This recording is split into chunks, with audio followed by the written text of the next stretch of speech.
Ako, si Francis Riudique, hatid sa inyo ang mga pinakamainit na balita sa bansa dito sa News Force. Sa ulo ng mga balita, DOH nagbabala laban sa mga posibleng sakit bunsod ng matinding init ng panahon. DA at BOC nasabat ang 202 million pesos na halaga ng frozen mackerel mula sa China. Malacanang paiimbestigahan ang pagbibigay donasyon ng umano'y mga Chinese spies.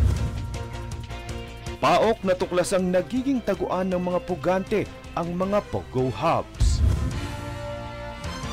Viral TV contestant na umaming walang alam sa COMELEC, pinatatawag ng komisyon. At Filipina Billiard ace Rubilen Amit, dinomina ang Las Vegas Meet. Patas at pantay na balita, komprehensibong ulat para sa pulso ng masa. Ito ang News Force.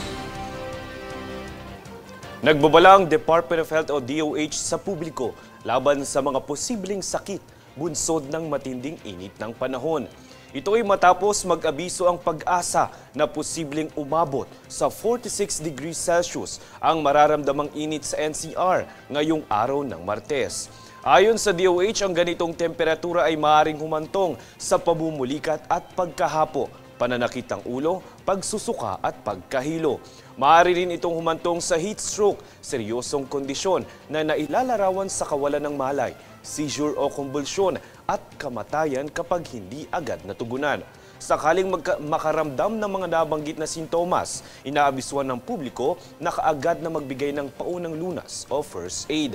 Dagdag pa rito ay ang abisong manatiling updated sa forecast ng Pag-asa, pag-inom ng maraming tubig, pag-iwas sa mga inuming may kape at alak, paglimita sa oras ng paglabas, at pagsusuot ng proteksyon gaya ng sombrero, payong at sunblock.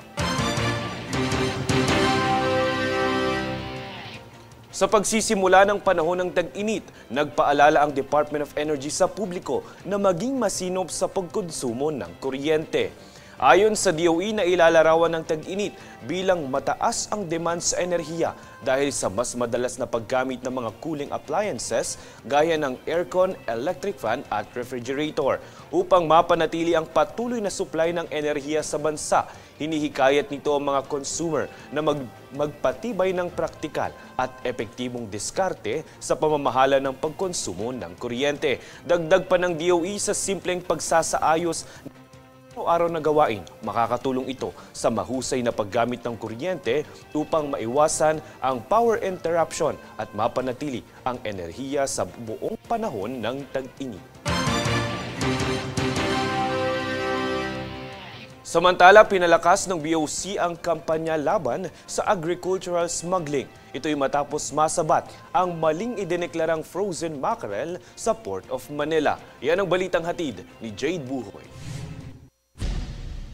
Nasabat ng Bureau of Customs o BOC ang 19 na 40-foot container ng frozen mackerel na maling idineklarang frozen fried taro sa Port of Manila noong ika-3 ng Marso ngayong taon. Ang mga container mula China ay pinigil noong ika-20 ng Enero matapos makatanggap ng kahilingan para sa masusing pagsusuri mula sa Custom Intelligence and Investigation Service o CIISPOM at Plant Quarantine Service Bureau of Plant Industry o PQS-BPI. Matapos naman ang pisikal na inspeksyon o ika-18 at ika-19 ng Pebrero, agad na naglabas ng warrant of seizure and detention si District Collector Alexander Gerald Alviar dahil sa paglawag sa Custom Modernization and Tariff Act. Samantala, ang nasabing operasyon ay bahagi ng mas pinaigting na kampanya laban sa agricultural smuggling upang maprotektahan ang pambansang seguridad sa pagkain. Pahayag naman ni Commissioner Bienvenido Rubio, mahigpit na ipinapatupad ng BOC katuwang ang Department of Agriculture o DA ang mga regulasyon upang pigilan ang iligal na pagpasok ng mga produktong agrikultural sa bansa. Bukod dito, personal ding sinuri ni na Commissioner Rubio, DA Secretary Francisco Chu Laurel Jr. at Collector Alviar ang mga nakumpiskang produkto sa pantalan. Bahagi naman ng ahensya, patuloy nilang ipapatupad ang mas mahigpit na hakbang upang matiyak ang pagsunod sa batas at maprotektahan ang mga lokal na industriya laban sa smuggling. Jade Buhoy, nag-uulat para sa Golden Nation Network. Isang puganteng Koreano na wanted sa telecom fraud sa Seoul ang inaresto ng BI sa Parañaque. Yan ang balitang hatid ni Jade Buhoy. Inaresto ng Bureau of Immigration o BI ang isang South Korean fugitive na si Park Sung-yeon, 24 years old, na wanted sa kasong telecommunication fraud sa South Korea. Nahuli si Park noong ika-27 ng Pebrero sa Bradco Avenue, Parañaque City ng Fugitive Search Unit o FSU ng BI. Ayon naman kay Immigration Commissioner Joel Anthony Viado, si Park ay nananatili sa Pilipinas ng higit sa 2 taon upang takasan ang kaso laban sa kanya. Samantala, isang Interpol Red Notice ang inilabas laban kay Park matapos siyang kasuhan ng Incheon District Court sa Seoul. Batay naman sa investigasyon, miyembro siya ng isang sindikato na nag-aalok ng pekeng mababang interes sa pautang at nanloloko ng isang biktima ng mahigit 20 million won. Bago pa rito, dumating siya sa Pilipinas bilang turista noong ika-19 ng Agosto taong 2022 at hindi na lumabas sa bansa mula noon. Sa kasalukuyan, siya ay nakakulong sa BI Warden Facility sa Camp Bagong Diwa, Taguig habang hinihintay ang nalalabing deportasyon. Ayon sa ahensya, sa sandaling maideport ito, ipagbabawal na ang kanyang muling pagpasok sa Pilipinas sa pamamagitan ng paglalagay ng kanyang pangalan sa immigration blacklist. Jade Buhoy, nag-uulat para sa Golden Nation Network.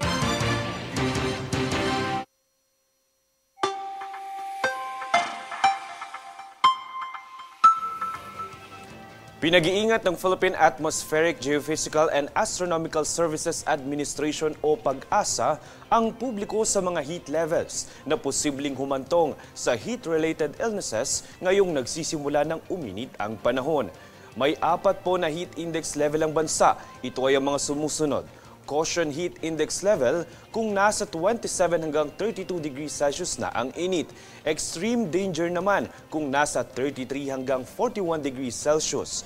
Danger level kung nasa 42 hanggang 51 degrees Celsius. At extreme danger kung higit nasa 52 degrees Celsius ang init. Ilan sa mga sakit na may dudulot ng matinding init ang heat cramps, exhaustion o pagka-dehydrate at heat stroke bagamat hindi pa natatapos ang amihan season. Susunod sa News Force. DFA magbubukas ng consular offices sa bansa para sa mga kababaihan. DOJ at DSWD nag-ugnay para maghatid ng legal assistance at psychological support. Malacanang paiimbestigahan ang pagbibigay ng donasyon ng umano'y mga Chinese spies. Manatiling nakatutok para sa higit pang mga balita sa pagbabalik ng News Force.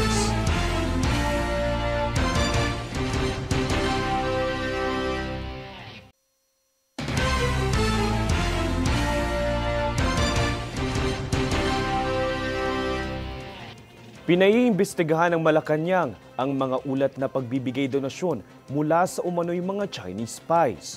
Partikular na nakatanggap umano ang mga kapulisan at ilang LGU. Para sa detalye, narito ang ulat.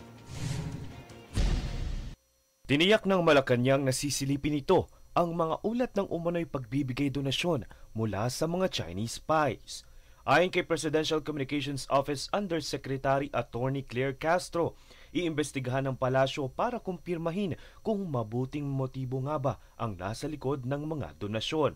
Ang pahayag na ito ay matapos matuklasang nagbigay donasyon ang 3 Chinese na akusado bilang spy sa LGU ng Tarlac at sa ilang tauhan ng kapulisan. Paglilinaw ni Castro, wala naman umanong masamang magkaloob ng donasyon kung maganda naman ang intensyon nito. Pero kailangan umanong mailinaw kung mayroon pa bang ibang rason ang kaakibat nito. Ayon pa kay Castro, posibleng pinagtatakpan umano ang mga iligal na aktibidad ng mga Chinese ng mga opisyal ng PNP. Ang mga naturang Chinese ay naaresto nito lamang Enero dahil sa pinaghihinalaang intelligence gathering tulad ng mga litrato at mapa ng Philippine Navy sa South China Sea. Kasalukuyan na itong iniimbestigahan ng PNP Criminal Investigation and Detection Group o PNP-CIDG. Francis Riudique, nag-uulat para sa Golden Nation Network. Pugad ng mga pugante, ganito inilarawan ng mga otoridad ang isang Pogo Hub sa Pasay. 13 Chinese nationals na may mabibigat na krimen kasi ang nadakip matapos ang ikinasang operasyon dito. Para sa detalye, narito ang ulat. Arestado ang 13 Chinese nationals na high-profile fugitives matapos ang naging raid ng mga otoridad sa isang Pogo Hub sa Pasay City. Wanted ang mga naturang Chinese dahil sa mga iba't ibang uri ng scam at pag-ooperate ng mga illegal na negosyo. Kasama sila sa mahigit 400 mga foreign nationals na naaresto sa naturang Pogo Hub. Ayon sa Presidential Anti-Organized Crime Commission o PAOK, ginagawang pugad ng mga pugante o mga taong may mamibigat na kaso ang mga pasilidad ng Pogo. Ayon kay PAOK Executive Director Gilbert Cruz, halos lahat umano ng nire-raid na Pogo Hubs ay mayroong naarestong mga most wanted persons. Nilinaw din ni Cruz na hindi lamang Chinese fugitives ang kanilang nadadakip, kundi mayroon ding ibang lahi. Ikinabahala ng PAOK ang kakayahang makapasok ng mga wanted na tao sa Pilipinas, gayon ding mayroon na silang mga records sa Interpol o sa kani-kanilang mga bansa. Kasalukuyan ang nakikipag-ugnayan ng PAOK sa Bureau of Immigration para sa investigasyon sa naturang issue. Francis Riudique, nag-uulat para sa Golden Nation Network.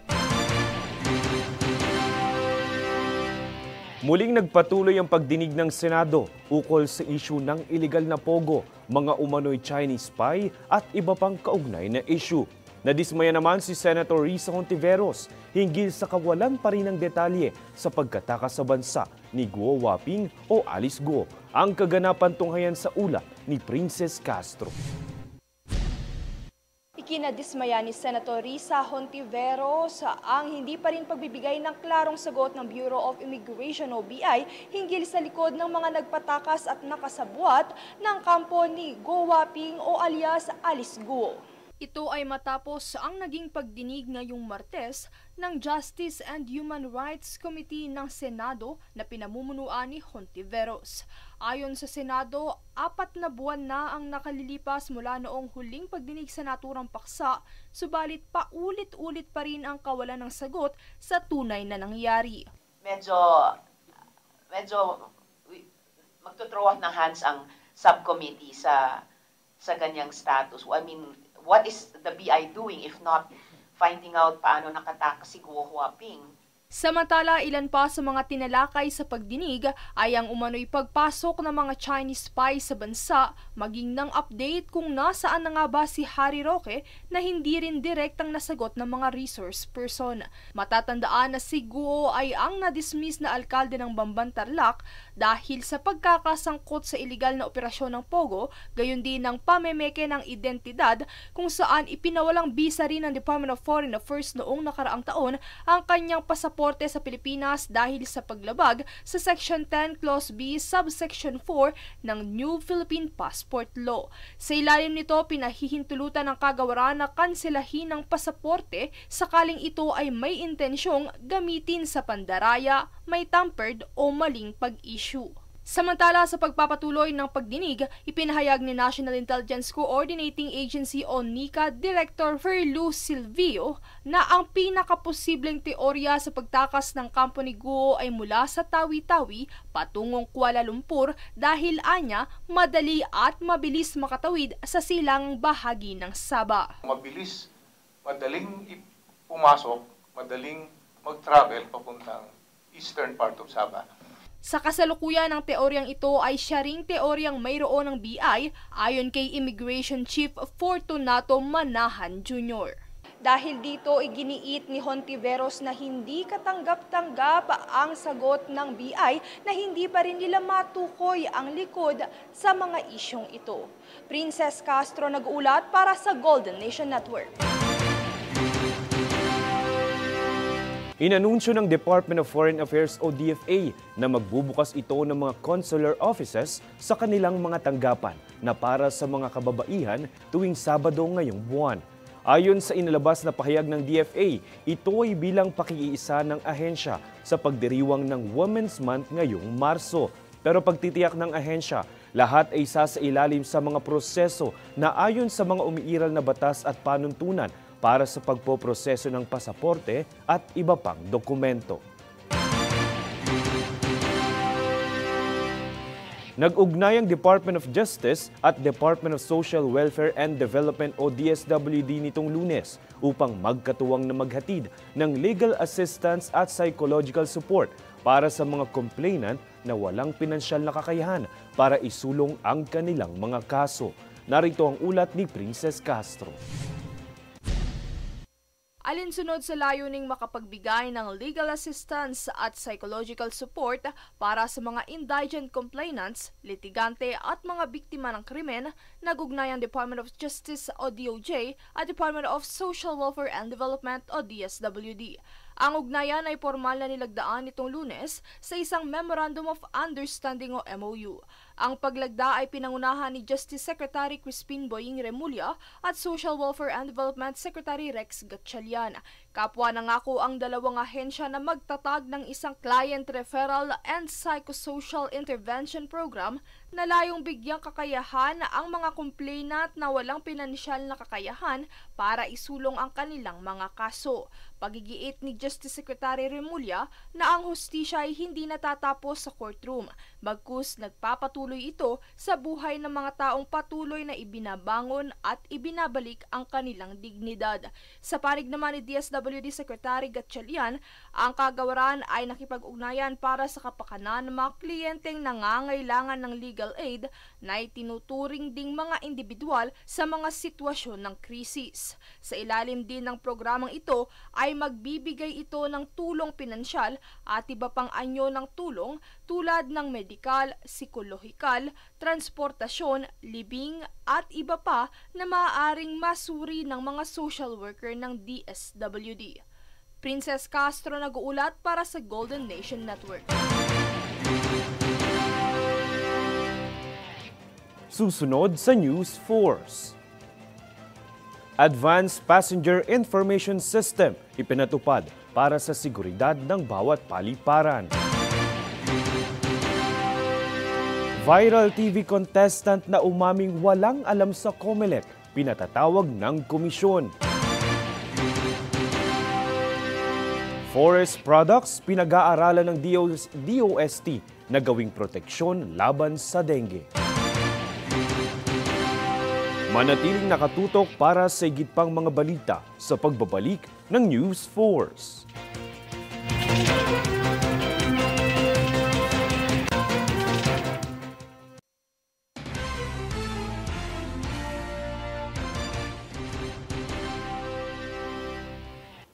Balik biyahe na ang Philippine National Railways o PNR sa rutang Naga patungong Legazpi nitong huling linggo ng Pebrero. Dalawa po munang ruta ang aarada dahil patuloy pa rin po ang pagsasaayos ng isa pang train set nito na inaasahang dadagdag sa ruta mula Albay papuntang Camarines Sur. Nasa 20 hanggang 155 piso ang pamasahe sa Naga papuntang Legazpi habang may diskwento pa rin naman para sa mga pasaherong estudyante, PWD at senior citizens. Umaabot ng 3 oras at 14 na minuto ang biyahe nito na nagsisimula mula alas 4 ng umaga hanggang alas 5:30 ng hapon. Nakahanda na ang Bureau of Immigration sa paglulunsad ng Advanced Passenger Information System o APIS upang mapahusay ang border security at immigration processes sa bansa. Sa pamamagitan ng sistemang ito, masusuri na ang mga pasahero bago pa dumating na makatutulong sa pagtukoy ng banta sa seguridad at pagpapabilis ng pagproseso ng mga biyahero. Kasalukuyang isinasagawa ang pilot testing ng APIS sa pakikipagtulungan ng Philippine Airlines, Cebu Pacific, Interpol at iba pang internasyonal na ahensya upang matiyak ang maayos na pagpapatupad nito. Samantala, pinatawag ng Commission on Elections o COMELEC ang 20 taong gulang na TV contestant sa noontime show na It's Showtime matapos mag-viral ang kanyang sagot na wala itong alam tungkol sa mandato at tungkulin ng ahensya. Nabahala pati ang host ng programa na si Vice Ganda sa sagot ng contestant na si Heart Aquino na bagamat nasa hustong gulang na ay hindi pa rin botante at walang kamalayan sa komisyon. Umano ito ng reaksyon at online debates ukol sa kakulangan ng civic education sa bansa. Inimbitahan naman ni COMELEC Chairman George Garcia si Aquino mula Pampanga na magtungo sa COMELEC upang pagpaliwanagan at pangaralan. Aniya, posibleng maraming kabataan pa ang katulad niya na walang alam tungkol sa ahensya na namamahala ng halalan. Kaya naman responsable umano sila sa pagpapaliwanag kung ano ang importansya ng komisyon sa bansa. Pinag-aaralan naman ng Department of Science and Technology o DOST ang mga produktong kagubatan bilang natural at cost-effective na solusyon laban sa sakit na dulot ng lamok, partikular ang dengue. Ilan sa mga nakikitaan ng potensyal ng mga eksperto mula sa Forest Products Research and Development Institute ay barks, pili, almasiga resins na gagawing insect repellent. Layo ng DOST na makatulong sa pagtugon ng mga programang pangkalusugan sa pamamagitan ng research and development at pagsulong ng makabagong teknolohiya.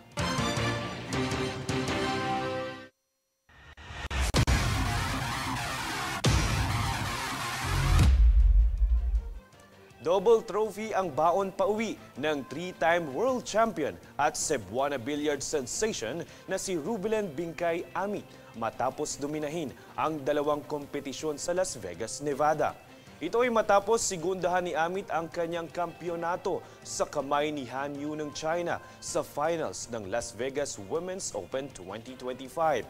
Bago ito ay napatumban na rin ng Q artist ang Russian bet na si Kristina Tkach sa isang 8-ball tiebreaker match sa finals ng Women's Challenge of Champions. Sa kabuuan, tinatayang nasa higit 200 milyong piso ang papremyong naiuwi ni Amit sa dalawang kampyonato na nagkakahalaga ng $22,500 at $15,000. At narito ang recap ng mga nagbabagang balita ngayon. Sa ulo ng mga balita, DOH nagbabala laban sa mga posibleng sakit bunsod ng matinding init ng panahon. DA at BOC nasabat ang 202 million pesos na halaga ng frozen mackerel mula sa China. Malacanang paiimbestigahan ang pagbibigay donasyon ng umano'y mga Chinese spies. Paok na tuklasang nagiging taguan ng mga pugante ang mga Pogo Hubs. Viral TV contestant na umaming walang alam sa COMELEC, pinatatawag ng komisyon. At Filipina billiard ace Rubilen Amit, dinomina ang Las Vegas Meet. Patas at pantay na balita, komprehensibong ulat para sa pulso ng masa. Ito ang News Force. At yan ang pinakamainit na mga balita ngayong araw. Manatiling nakatutok sa aming mga ulat at updates sa aming Facebook page, facebook.com/Golden Nation Network. Ako si Francis Riudique at ito ang News Force.